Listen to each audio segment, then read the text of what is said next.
Rabbi Sai Azoi. In the summer of 1942, the German army pushed into Egypt, but was forced to retreat back across Libya. And in Morocco, despite the presence of the French Vichy forces, the Germans never even attempted to take over. What was the merit of the Jewish communities in those places? They managed to avoid the mass destruction of the Nazis. My high. That's not my question. That's the question of Rav Avram Mordechai Alter, otherwise known as the Imrei Emes, the third Ger Rebbe. He was born in 1865, the oldest son of the Sfas Emes, and he clearly inherited his father's brilliance. Stories abound about how precociously sharp he was in his youth. But in addition to being a goyin and a tzaddik, the Imrei Emes was a manhig. He led both Ger Chasidus and Polish Yiddishkeit in general for 43 years after he became the Ger Rebbe following his father's death in 1905. He was instrumental in representing the Jewish community as a co-founder of Agudas Yisrael and as a member of the Moetzes Gedolei HaTorah. When an unknown lady from Warsaw came to see him in the early 1920s by the name of Sarah Schnira with her plans for Beis Yaakov, which was at the time very controversial, crucially, the Imrei Emes gave her his backing, which was fundamental for that whole school system to start and flourish. And when a relatively anonymous, at the time, rabbi called Rav Meir Shapiro announced in the Knesset HaGedolah in Vienna in 1923 his plans for the Daf Yomi, few believed that would take off. But crucially, that Rosh Hashanah, after the long davening in the Ger Beis HaMedrash, the Rebbe said to his Gabbai 4 crucial words: Bringt mir brachas. Bring me a Maseches brachas. He opened it up and started learning from Daf Beis. With the Rebbe's clear, active approval behind it, Daf Yomi never looked back. More about the life of the Imrei Emes soon. Back now to his question. What special merit did those communities have that they remained untouched by the Nazi killing machine? In this week's Parsha, the Torah commands Klal Yisrael to remove all the places of idol worship in the land of Israel.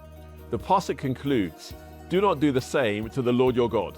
The Ramah in his commentaries of Shulchan Aruch says that someone who destroys a shul transgresses this prohibition.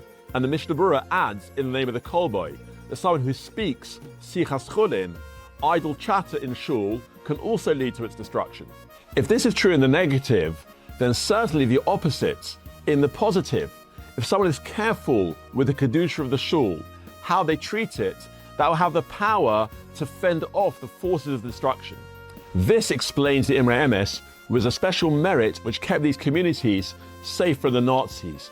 They were extremely careful about what they said and how they behaved in shul, all the time making sure to preserve its kedusha.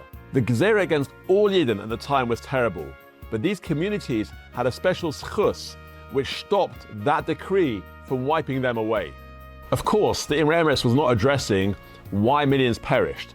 Rather, he was focusing on the specific merit of those communities that remained untouched. The Imrei Emes himself was no stranger to that gezerah.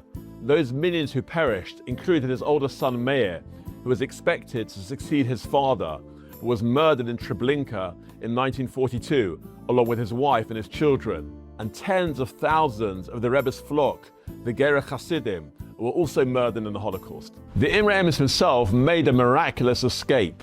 Such was his prominence that Nazis specifically sought him out and hunted him down. But along with 3 of his sons, he managed to make his way from Poland to Eretz Yisrael.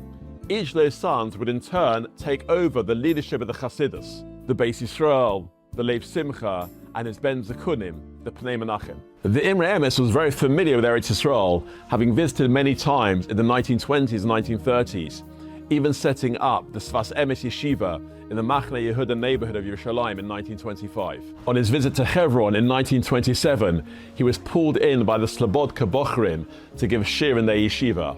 But he now arrived broken, both physically and emotionally, and it's said that the devastation wrought both upon his family and the Yidden in Europe meant he was never seen smiling again, with one exception, at the chasna of his young son, the Pnei Menachem, when the Badcha managed to induce a smile from him. Yet despite his suffering, the Imrei Emes managed somehow to lay the seeds for the flourishing of Ger Chasidus across Eretz Yisrael, which would, in line with his message from the Parsha, build countless holy shuls and yeshivas across the country. He himself was nifta in 1948 during the Jordanian siege on Yerushalayim in the War of Independence. When his own father, the Sfas Emes, had died at the age of 58, the Imrei Emes had said to his brothers on the way back from the Levaya that their father had been Zocher to Arichas Yamim. When they questioned what he meant, because 58 was a relatively young age, he explained that because his father had filled his life with Torah, mitzvahs, ruchnius, and leadership, that really meant that his life was essentially very long. How the Imrei Emes himself lived his life so true to his father's example. Good Shabbos. If you have any feedback or stories you'd like us to cover, please email glimpsesofgadlus@gmail.com.